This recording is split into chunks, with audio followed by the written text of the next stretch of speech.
केला बेचने वाली चुड़ैल। एक बार की बात है, जादूपुर नाम के एक गांव में करतब दिखाती एक औरत एक रेड्डी के लिए गांव में आती है।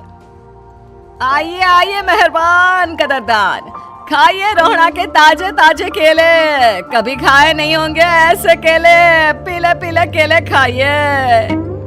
ये कहकर रोहड़ा हाथों में 4 केले लिए उन्हें सर्कल में जोर जोर से हवा में उछालती हुई करतब दिखाती है, जिसे देखकर आसपास के सारे बच्चे अपने अपने मम्मी पापा से उस औरत के पास जाने की जिद करने लग जाते हैं। पापा, ऐसा तो सर्कस में बॉल से होता है ना, ये आंटी तो केले से कर रही है। चलिए ना पापा, देखते हैं। रोहड़ा एक पतली सी तार पर चलती हुई केलों से करतब दिखाती है। आते जाते सभी लोग बाहर रुककर उसके करतब देखते हैं और वाह वाही करते नहीं थकते। जैसे ही एक आदमी पास आकर उसे पैसे देने लग जाता है, तब वो कहती है, अरे नहीं नहीं साहब, मैं करतब तो बच्चों के मन को बहलाने के लिए करती हूँ।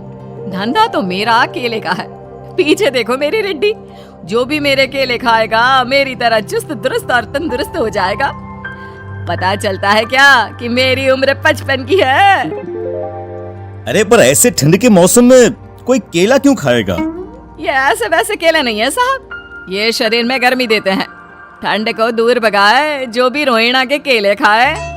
पापा, अगर मुझे केले नहीं मिले तो मैं घर नहीं जाऊंगी। तभी उसके पापा कहते हैं कि बेटा, केले ठंड में कभी गर्मी नहीं देते। ये सब कहने की बातें हैं, सामान बेचने का तरीका है इनका। पर पिंकी नहीं मानती। मैं केले खाऊंगी। पिंकी की जिद के आगे नत्थू हार जाता है और उसे केले खरीद कर दे देता है। पिंकी खुश होकर केले घर ले आकर खाती है। अब मैं भी करतब करूंगी, कितना मजा आएगा। जादुई केले। पिंकी पहला केला खत्म भी नहीं करती कि वो बेहोश हो जाती है। दूसरे केले से एक काला धुआं आता है और रोहड़ा चुड़ैल बनकर बाहर निकल आती है।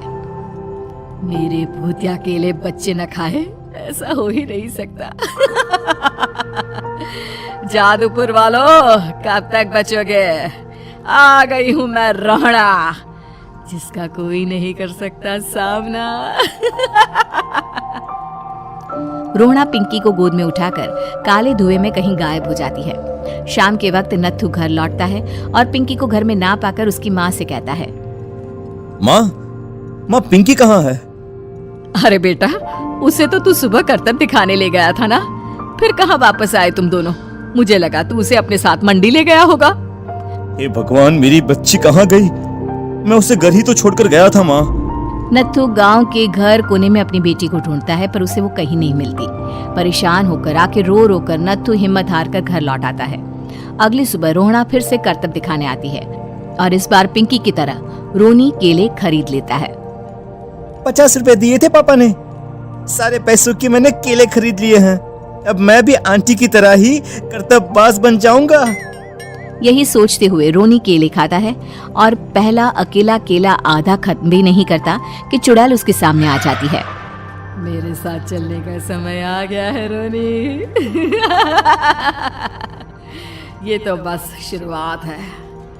अब इस गांव के सारे बच्चे धीरे धीरे मेरे कब्जे में होंगे, एक बच्चा भी नहीं बचेगा। ये कहकर रोना रोनी को गोद में लेकर काले धुएं में अदृश्य हो जाती है।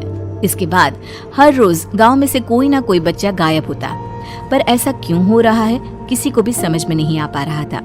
रोज की तरह अपनी बेटी पिंकी की तलाश में नत्थू गांव के एक तालाब के पास बैठा रो रहा था। कहाँ गई मेरी पिंकी? शकुंतला के जाने के बाद एक वही तो मेरा सहारा थी। अरे उसकी आत्मा कोस रही होगी मुझे कि मैं अपनी बच्ची को संभाल भी नहीं पाया। नत्थू ये कहता हुआ रो ही रहा था कि तभी तालाब में से उसे शकुंतला की आवाज सुनाई देती है। कहाँ थी तुम शकुंतला? हमारी बच्ची और सारे गायब हुए बच्चे रोहड़ा के कब्जे में हैं। वो बच्चों को जो केले देती है उससे बच्चे बेहोश हो जाते हैं और उसके कब्जे में आ जाते हैं और वो उन्हें ले जाकर काली दुनिया में ले जाती है। पर वो ऐसा क्यों कर रही है? ये मैं नहीं जानती, पर उस दुनिया का रास्ता मैं आपको बता सकती हूँ। जहाँ ये नदी खत्म होती है वहाँ एक केले का पेड़ है, उसके नीचे एक दरवाजा है, वहीं से रास्ता जाता है उस दुनिया का। ये कहकर शकुंतला की आत्मा गायब हो जाती है। गांव के सभी लोग झुंड बनाकर उसी रास्ते से काली दुनिया में चले जाते हैं और वहां देखते हैं कि सारे बच्चे वहां काम कर रहे थे। पापा मुझे ले चलो यहाँ से। पापा पापा। सभी बच्चे अपने मम्मी पापा से लिपट जाते हैं। तो तुम लोग यहाँ तक आ गए? क्यों हमारे बच्चों को पकड़ लिया तूने? तुझे शिकारी बनाना है तो ले, हम सब आ गए हैं, हमें खा ले। नहीं, मुझे बच्चे चाहिए। मेरे बच्चे के बदले तुम लोगों के बच्चे। क्या मतलब? मैं इसी गांव में रहने वाली एक औरत थी। केले की चोरी के इल्जाम में मेरे बेटे को गांव वालों ने इतना मारा कि वो मर गया। उसी दिन मैंने ठान लिया कि गांव वालों का भी वही हाल करूंगी। कुछ दिन बाद बेटे के चले जाने के दुख में मैं भी मर गई और मेरी भटकती आत्मा एक चुड़ैल बन गई। और फिर मैंने बदला लिया तुम सबके बच्चे छीनकर। बर्दाश्त नहीं कर पाए ना? सोचो मुझ पर क्या बीती होगी। हमें माफ कर दो रोना। पता नहीं ये किसकी गलती थी, पर हम सभी माफी मांगते हैं। हमारी खुशियां लौटा दो, तुम भी तो एक माँ हो। गांव वालों की बात सुनकर रोना का मन पिघल जाता है और वो बच्चों को छोड़ देती है। उसके बाद काली दुनिया बच्चों के लिए जादुई दुनिया बन जाती है। अब कोई भी कभी भी वहां आ जा सकता था।